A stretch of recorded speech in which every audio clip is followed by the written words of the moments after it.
අලස බවක්,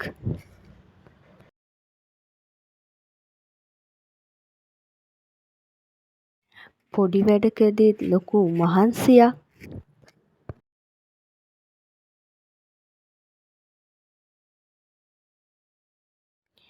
ඇඟට තෙහෙට්ටුවක් දැනෙනවා නම් ඔබටත් ලේ මදි බව නැත්නම් රක්තහීනතාවය තියෙන්න පුළුවන්.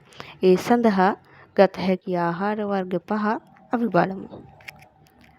අංක 1 නිවිති.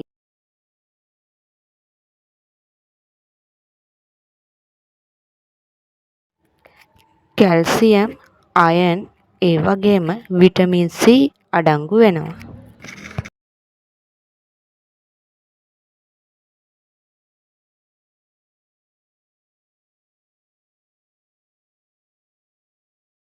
අංක 2 රතුහාල්. රතුහාල් වල මැග්නීසියම්, විටමින් B ඒ වගේම අයර්න් අඩංගු වෙනවා.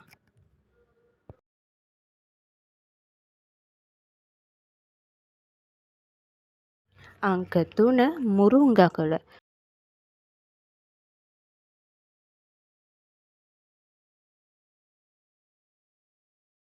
මුරුංගකොළවල vitamin A, vitamin C, calcium, iron, protein, potassium මේ වගේ පෝෂ්‍ය පදාර්ථ විශාල ප්‍රමාණයක් අඩංගු වෙනවා.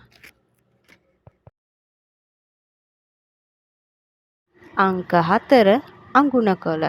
අඟුණකොළවල විටමින් C, අයර්න්, කැල්සියම් වගේ පෝෂ්‍ය පදාර්ථ අඩංගු වෙනවා.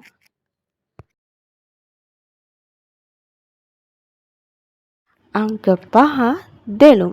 Vitamin C, vitamin K, potassium වගේ පෝෂ්‍ය පදාර්ථ දෙළුම් වල අඩංගු වෙනවා.